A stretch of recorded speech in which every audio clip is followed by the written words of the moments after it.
Hello everyone, I am Khushboo talk and welcome to all of you आपका अपना channel शिक्षा mission.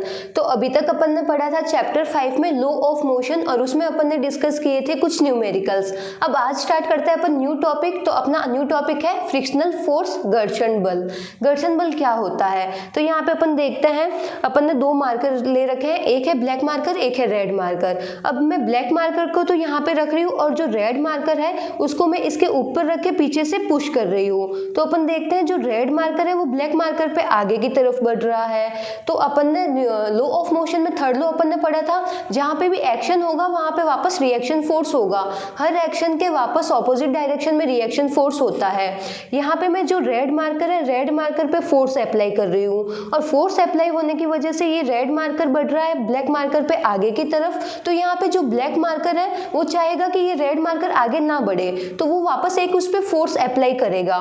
तो वो होता है फ्रिक्शनल फोर्स। जब दो बॉडी आपस में कांटेक्ट में आती है तो उनके बीच में जो मोशन होता है, उसके बीच में जो गति होती है, उस गति का जो विरोध करता है वही कहलाता है फ्रिक्शनल फोर्स। और ऐसा इसलिए होता है क्योंकि जब दो बॉडी आपस में कांटेक्ट में आती है तो अगर अपन उनको एकदम माइक्रोस्कोपिक लेवल पे देखेंगे तो अपन को उसकी कुछ सरफेस इस तरीके से दिखेगी। तो अपन देख रहे हैं, अगर माइक्रोस्कोपिक लेवल पे अपन दोनों ऑब्जेक्ट को देखेंगे तो उनकी सरफेस कुछ इस तरीके से दिखेगी। तो ये सरफेस हो गई इररेगुलर, ये रेगुलर नहीं है। देखो यहाँ पे ऊपर नीचे, तो ये हो गई इररेगुलर सरफेस। इररेगुलर सरफेस होने की वजह से ये एक ऑब्जेक्ट दूसरे ऑब्जेक्ट पे मूव कर रहा है, तो इनके बीच में जो मोशन हो रहा है, इनके बीच में जो गति हो रही है, उस गति का होता है विरोध और वही होता है फ्रिक्शनल फोर्स।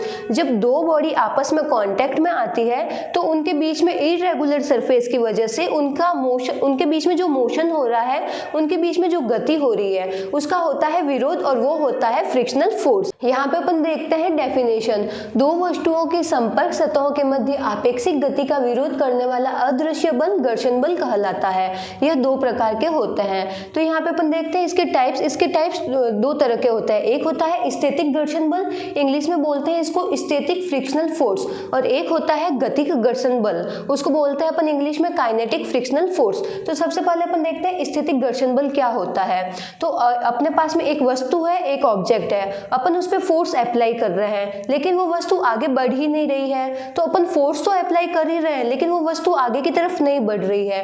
क्यों नहीं बढ़ रही है? क्योंकि जब अपन फोर्स अप्लाई कर रहे हैं तो वो वस्तु भी वापस अपन पे एक बल लगा रही है, वो चाहती है कि वो आगे ना बढ़े, तो इसकी वजह से वो एक लगा रही है अपन पे बल और वो हो गया स्टैटिक घर्षण बल।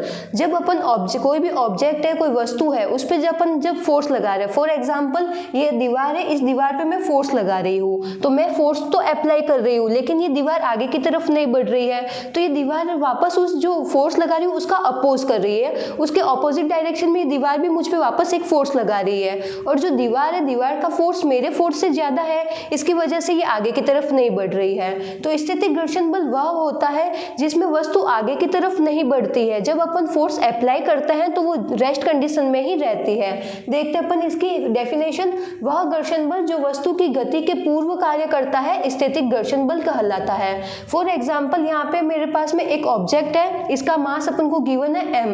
अगर मैं इसको आगे की तरफ पुश कर रही हूँ तो मैं यहाँ पे फोर्स लगा रही हूँ इस पे आगे की तरफ, लेकिन ये ऑब्जेक्ट आगे की तरफ बढ़ ही नहीं रहा है क्योंकि ये ऑब्जेक्ट है, ये ऑब्जेक्ट वापस मेरे पे भी एक फोर्स लगा रहा है और इसका जो फोर्स है, इसके फोर्स की वैल्यू ज्यादा है। तो ये जो ऑब्जेक्ट मेरे पे वापस फोर्स लगा रहा है तो वो हो गया स्टैटिक फ्रिक्शनल फोर्स, स्टैटिक घर्षण बल। हिंदी में बोलते हैं इसको स्टैटिक घर्षण बल। स्टैटिक घर्षण बल की वैल्यू अगर ज्यादा होगी, स्टैटिक फ्रिक्शनल फोर्स अगर ज्यादा होगा तो बॉडी आगे की तरफ मूव नहीं करेगी, उस टाइम बॉडी रेस्ट कंडीशन में ही रहेगी। अब देखते हैं इस पे कौन कौन से फोर्स एक्ट कर रहे हैं। तो ये ऑब्जेक्ट है, ऑब्जेक्ट का वेट हमेशा एक्ट करेगा डाउनवर्ड डायरेक्शन में, वेट हो गया डाउनवर्ड डायरेक्शन में mg। और जब दो बॉडी आपस में कॉन्टेक्ट में होती है तो उस पर लगता है नॉर्मल रिएक्शन फोर्स। तो नॉर्मल रिएक्शन फोर्स लगेगा ऊपर की तरफ। तो अपन वर्टिकल साइड में देखते हैं तो अपन को मिलेंगे ऊपर वाले फोर्स मिल जाएंगे नीचे वाले फोर्स के बराबर, तो यहाँ से अपन को नॉर्मल रिएक्शन फोर्स मिलेगा mg के बराबर। अब देखते हैं सीमांत घर्षण बल, इसको बोलते हैं इंग्लिश में लिमिटिंग स्टैटिक फ्रिक्शनल फोर्स।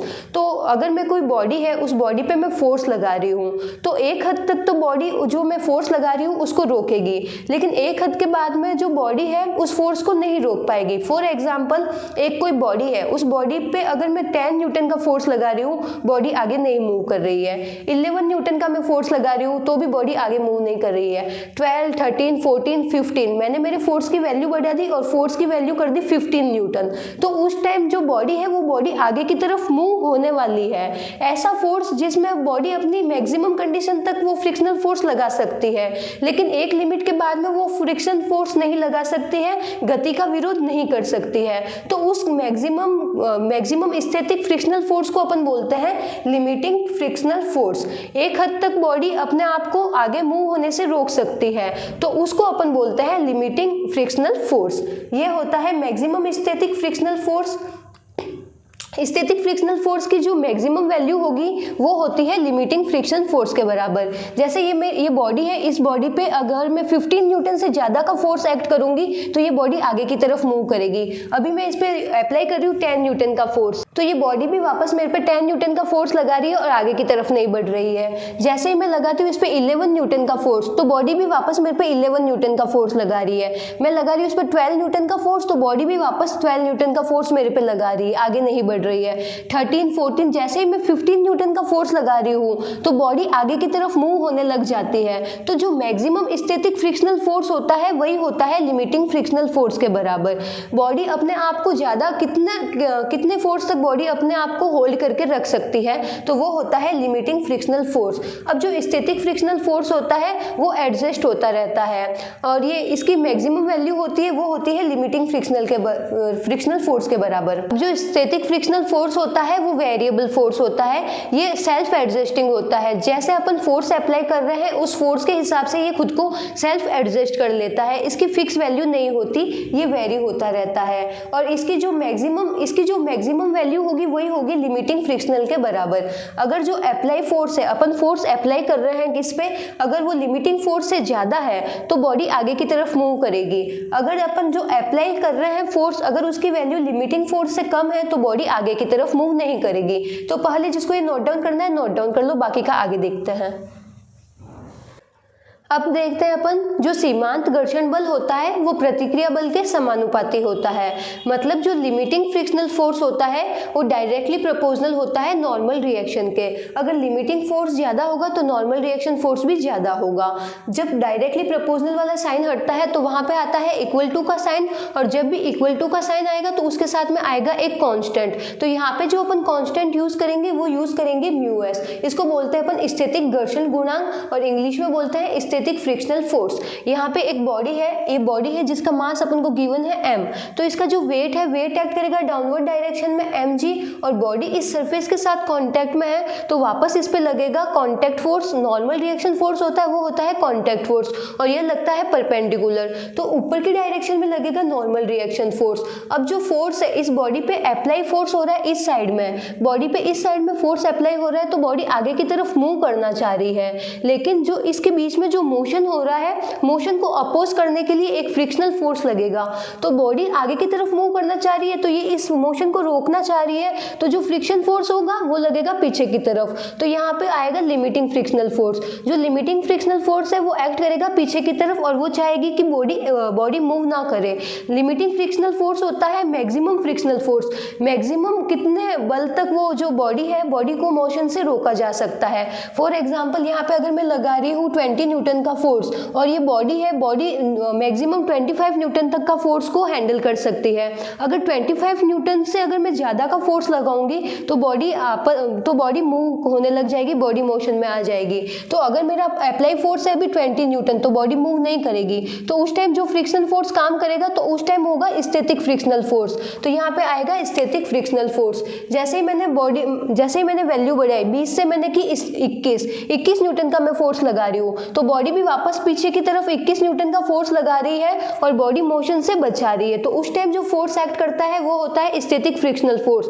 मैंने लगाया 22 न्यूटन तो अभी बॉडी वापस लगा रही है पीछे की तरफ 22 न्यूटन का फोर्स और बॉडी मूव नहीं होने दे रही है। मैंने बढ़ाया 23 न्यूटन तो बॉडी भी वापस पीछे की तरफ एक्ट कर रही है 23 न्यूटन। तो अपन देख रहे हैं जो स्टैटिक फ्रिक्शनल फोर्स है वो अपनी वैल्यू को चेंज कर रहा है। जब मेरा फोर्स था 20 न्यूटन का तो पीछे की तरफ स्टैटिक फ्रिक्शन फोर्स लगा 20 न्यूटन। जैसे ही मैंने फोर्स की वैल्यू बढ़ाई 21 न्यूटन, तो वापस पीछे की तरफ हुआ 21 न्यूटन। मैंने लगाया आगे 22 न्यूटन का फोर्स, तो वापस स्टैटिक फ्रिक्शनल फोर्स की वैल्यू बढ़ गई और वो वापस लगा रही है 22 न्यूटन का फोर्स। 22 न्यूटन का फोर्स आगे और 22 न्यूटन का फोर्स पीछे की तरफ रहेगा, तो बॉडी रेस्ट कंडीशन में रहेगी, बॉडी मूव नहीं करेगी। जैसे ही मैं फोर्स की वैल्यू बढ़ा देती हूँ 25 न्यूटन, तो यहाँ पे बॉडी लगाएगी अब 25 न्यूटन का फोर्स, तो ये हो गया यहाँ पे लिमिटिंग फ्रिक्शनल फोर्स। इससे ज्यादा बॉडी अपने आप को आगे बढ़ने से नहीं रोक सकती। लिमिटिंग फ्रिक्शनल फोर्स होता है मैक्सिमम बॉडी कितनी फोर्स तक का, मैक्सिमम में बॉडी पे कितना फोर्स अप्लाई करूँ कि बॉडी मोशन का अपोज कर सकती है। अगर यहाँ पे मैंने लगाया आगे 25 न्यूटन का फोर्स, तो बॉडी भी अब वापस लगाएगी 25 न्यूटन का फोर्स। जैसे ही मैं 25 न्यूटन से फोर्स को वैल्यू बढ़ा दूंगी, जैसे ही मैं यहाँ पे करूंगी 26 न्यूटन, तो उस टाइम बॉडी अपोज नहीं कर पाएगी फोर्स का और बॉडी आगे की तरफ मूव होना स्टार्ट कर देगी। तो ये बॉडी है, बॉडी अपने आप को मैक्सिमम कितने फोर्स तक अपोज करके रख सकती है, 25 न्यूटन तक। तो ये हो गया इसका लिमिटिंग फ्रिक्शन फोर्स। बॉडी अपने आप को कितने मैक्सिमम फोर्स तक गति करने से रोक सकती है, वो होता है लिमिटिंग फोर्स। और लिमिटिंग फोर्स की वैल्यू एक फिक्स होती है, जबकि जो स्टैटिक फ्रिक्शन फोर्स होता है वो वेरी होता रहता है। जैसे यहाँ पे मैंने 20 न्यूटन अप्लाई किया, तो यहाँ पे वापस लग रहा था पीछे 20 न्यूटन, 21 न्यूटन किया तो वापस लग रहा था 21 न्यूटन। तो जो स्टैटिक फ्रिक्शनल फोर्स होता है वो सेल्फ एडजस्टिंग होता है। अप्लाई फोर्स, जितना अपन फोर्स अप्लाई करते हैं उसके हिसाब से ये अपने आप की वैल्यू सेट कर देता है, एडजस्ट कर देता है। जो लिमिटिंग फ्रिक्शनल फोर्स होता है वो भी एक कांस्टेंट होता है, और जो स्टैटिक फ्रिक्शन होता है वो खुद की वैल्यू को सेल्फ एडजस्ट कर देता है। तो यहाँ से अपन देखते हैं जो लिमिटिंग फ्रिक्शनल फोर्स होता है वो नॉर्मल रिएक्शन फोर्स के डायरेक्टली प्रोपोर्शनल होता है। जब डायरेक्टली प्रोपोर्शनल का साइन हटता है तो आता है इक्वल टू का साइन और साथ में आता है एक कांस्टेंट। तो यहाँ पे आ गया म्यू एस। म्यू एस है अपना स्टैटिक फ्रिक्शनल कांस्टेंट और इसकी वैल्यू अपन निकालेंगे FL upon n. Mu s is equal to FL upon n. तो इसको अपन देखते हैं परिभाषा, सीमांत घर्षण बल व प्रतिक्रिया बल के अनुपात को स्टैटिक घर्षण गुणांक कहते हैं। अब यहाँ पे अपन देख रहे हैं जो फ्रिक्शनल फोर्स है वो भी एक फोर्स है और फोर्स को मेजर करते हैं अपन न्यूटन में, तो इसको अपन मेजर करेंगे न्यूटन में। और नीचे आ रहा है नॉर्मल रिएक्शन फोर्स, ये भी एक फोर्स है तो इसको भी अपन मेजर करेंगे न्यूटन में। तो न्यूटन से न्यूटन कैंसिल हो गया, तो अपन देख सकते हैं जो म्यू एस है ये विमाहीन होता है और मात्रकहीन होता है। इसकी कोई भी डायमेंशन नहीं होती है और इसकी कोई भी यूनिट नहीं होती है। इसका मान 0 से 1 के बीच में होता है। इसकी जो वैल्यू होती है 0 से 1 के बीच में होती है, ये अपने आप को सेल्फ एडजस्ट कर लेता है। तो जिसको ये नोट डाउन करना है नोट डाउन कर लो। नेक्स्ट देखते हैं, तो नेक्स्ट है अपने पास में गतिक घर्षण बल, kinetic frictional force.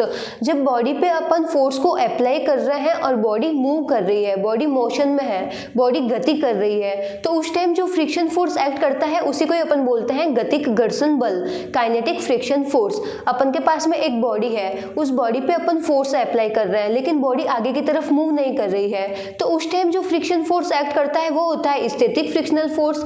Static frictional force की जो मैक्सिमम वैल्यू होती है वो होती है लिमिटिंग फ्रिक्शनल फोर्स। अब जब बॉडी पे अपन उससे भी ज्यादा फोर्स को अप्लाई कर रहे हैं तो उस टाइम बॉडी आ जाती है मोशन कंडीशन में, बॉडी गति करने लग जाती है।